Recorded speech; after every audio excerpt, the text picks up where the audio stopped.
Hello everybody, this is GeneralJannis, and today in Chaos Tactics I'm looking at the 10th edition Leviathan launch box, also looking at the Codex roadmap, trying to find any signs of chaos there, and also we'll be analyzing all the weapons and new datasheets we show from the Leviathan launch set at Warhammer Fest.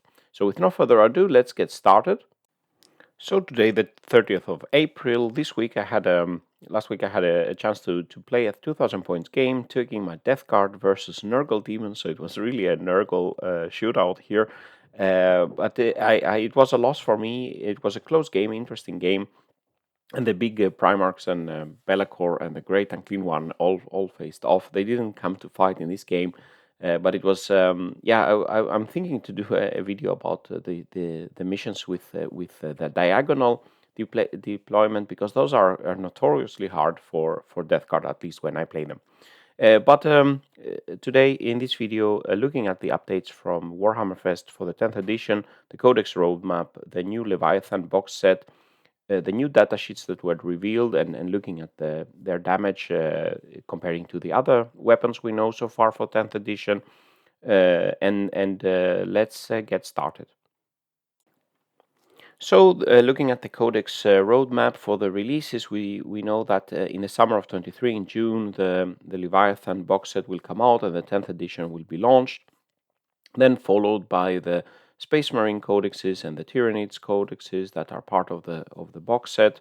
And then in the winter we will continue with more Xenos and Loyalists, the AdMech and Necrons, and then in the start of 24 even more Xenos and Loyalists, the Dark Angels, Orcs, Custodes, and the Tau. Finally, we will get the Chaos Space Marines as the first Chaos faction, so probably a year from now.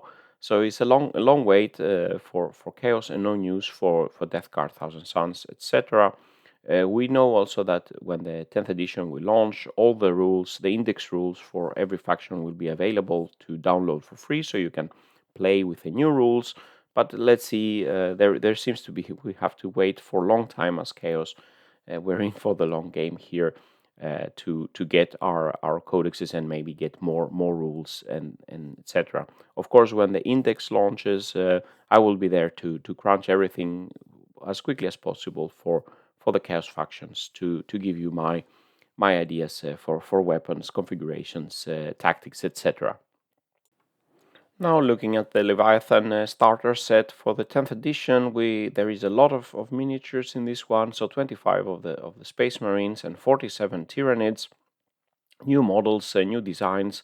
Also will be coming with the Leviathan rulebook. It was like a 400-page book, almost like this, with lore and core rules, etc. And interestingly, also it will be include the mission deck cards. So as we saw in the previous Warhammer community article, the way the missions will go for the matched play, you will have some cards choosing the deployment, the mission rules, the primary mission objectives, and then secondary missions that you've been able to select as attacker, defender, and then the Hail Mary gambit phase, let's say, that you can choose if the game isn't going according to your plan. So these cards probably will be a must for matched play. So if you are collecting at least Space Marines, Tyranids, then probably that you also want the box to get access to those cards. Probably they will also be sold separately. But yeah, an interesting big box. But of course, no chaos in there. Now looking at the new datasheets that were revealed, so we have a new squad for the Space Marines, the Inferno squad. So basically, those guys are like flamer intercessors with a Pyre-Blaster, flamer weapon with D6 attack, strength 5, AP 0, damage 1. And their ability is that if you hit them with these flamer attacks, the enemy, you can select one enemy unit to take a battle shock test.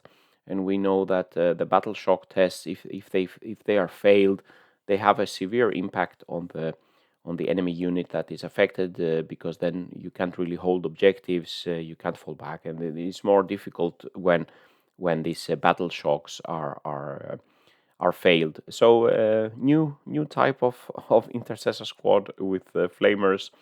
I will be checking in a few minutes. You can see the damage output expected. And the new dreadnought, the ballistus dreadnought that will be part of the Leviathan, a shooting dreadnought with a las cannon and missile launcher. Here we also see how the rules will be for the degradation. So it says damage 1 to 4 if you are with 1 to 4 wounds remaining of the starting 12. You subtract 1 from the hit roll. That's basically the effect. So keeping the move and all other rules unaffected. A toughness 10 for the dreadnought, as we can see, and it's good to attack things that are below half strength.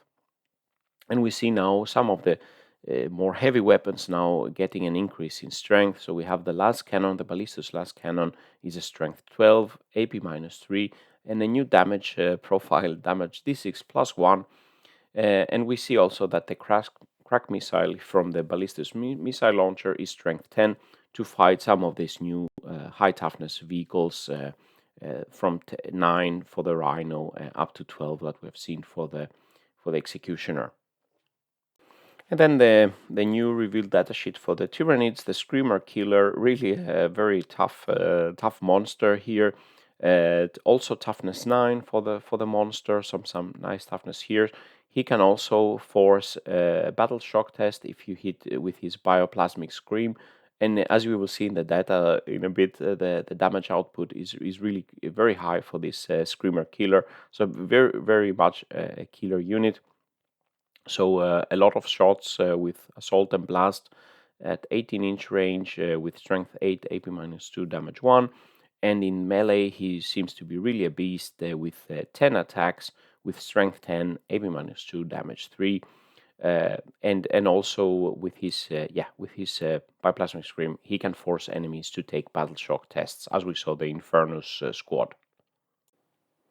So in this table, looking at all the light, let's say lower strength shooting weapons compared that we have seen from all the revealed data sheets so far, we have here added I have added the Pyre Blaster from the Inferno squad, so we can see he can do some good damage versus chaff opponents like the Termagants, not super much versus let's say more elite type infantry like the Terminators with AP0. It's difficult to do a lot of damage.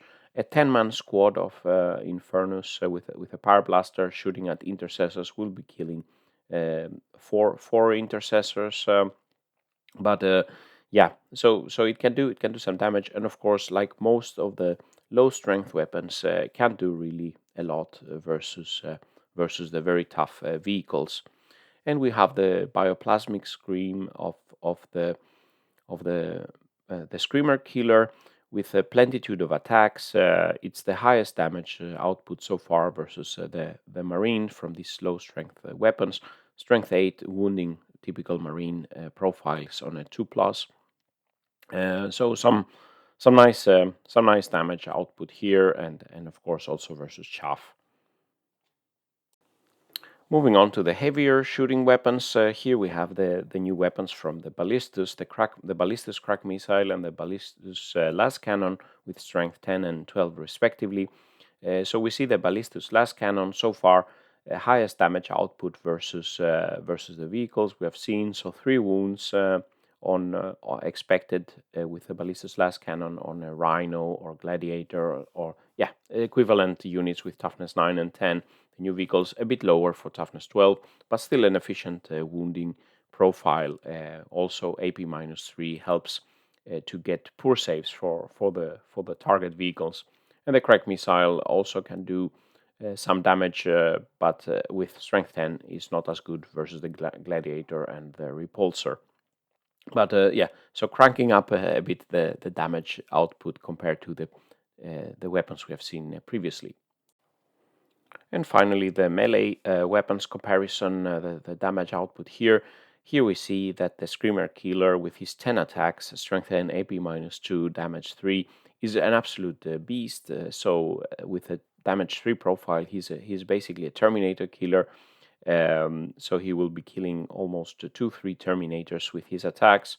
He can make 9 wounds on a Rhino, 7 wounds on a Gladiator tank. He can take out 3.5, for intercessors. So he's really something to watch out for in the coming battlefields. And of course, we have to see the points and other things like that. But we see here a very strong screamer killer profile. Reaching to the summary final thoughts, cool new Leviathan box set with a lot of new miniatures. So we have 72 new models there. The books and the cards will be helpful for the missions. And the bad news, of course, that there seems to be a long wait for the Chaos Codices to arrive for 10th edition. So with Chaos Space Marines being the first, but a year from now in 2024. So with this going on, I'm starting to look a little bit at my Ultramarines that have been stuck on the shelf for a long time. Maybe add a little bit to those from the box set. But of course, yeah, let's see what we can do with the index rules to begin with. So this concludes the video. What do you think about the new box set and the rules and the Codex roadmap? Let me know in the comments. If you want to if you appreciate this type of videos, please press like and subscribe to take part of the channel. And you can find links in the description if you want to join the Discord channel or become a patron to support my efforts. So with these words, GeneralJannis is signing out. Stay safe out there, and bye bye.